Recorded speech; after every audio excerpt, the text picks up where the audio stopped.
இது என்ன இதா சக்கரை இதான். என்னென்ன தக்காளி வெங்காயம் தக்காளி வெட்டிருக்கிறோம், வத்த எடுத்து வச்சிருக்கிறோம். சரியா? ஓகே.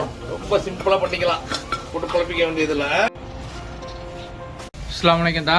அலைக்கும் அஜீம், நல்லா இருக்கியா? நல்லா இருக்கேன் தா. என்ன பண்ணிட்டு இருக்கீங்க? இன்னைக்கு வந்து என்ன சமையல்? இன்னைக்கு வந்து மணத்தக்காளி வத்த வந்து ஊர்ல இருந்து வந்திருக்கு. சுண்டைக்காய் வத்தம், மணத்தக்காளி வத்தையும். இதை வந்து இன்னைக்கு வந்து வத்த குழம்பு வைக்க போறோம். ஓகே ஓகே தா. இதுக்கு தேவையான பொருள், எப்போதுமே வத்த குழம்புலாம் வைக்கணும். எண்ணெய் கொஞ்சம் தாராளமா ஊத்திக்கணும். எண்ணெய் இவ்வளோ எண்ணெய் ஊற்றுறீங்களா யாரும் கேட்காதீங்க. வத்த குழம்புல எண்ணெய் மிதந்தால் மட்டும்தான் வத்த குழம்பு நல்லா இருக்கும். ஓகே. நெக்ஸ்ட் கடுகு.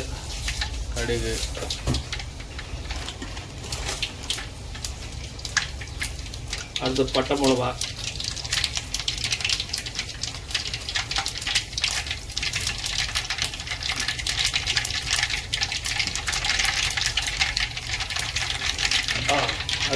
அடுத்து ஜீரகம். Okay okay. அதை போட்டாச்சா? அடுத்து வெங்காயத்தை கொட்டிக்க வேண்டியதுதான்.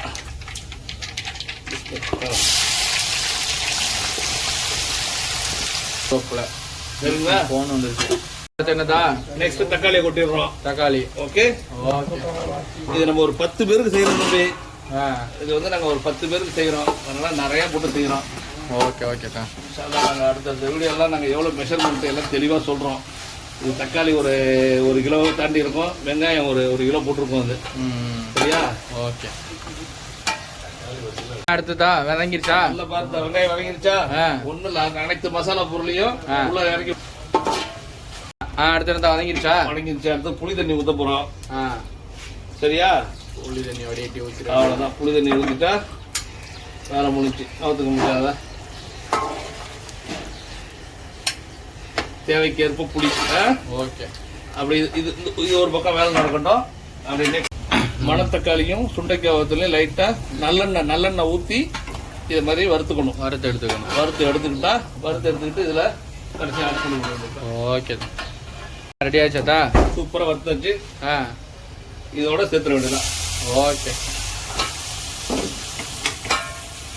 இது சுண்டைக்காய் வத்தலும்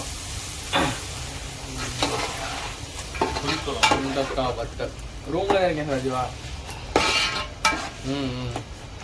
இன்னொரு 10 நிமிஷம் அப்படியே சிம்லேயே இருக்கட்டும். எண்ணெய் பிரிஞ்சோன்னா ஆஃப் பண்ண வேண்டியதான். சுண்டைக்காய் வத்தல் மணத்தக்காளி. புளி கொஞ்சம் கம்மியாக இருக்குதா, புளி கொஞ்சம் ஊற்றிக்கிறதுல. ஓகே.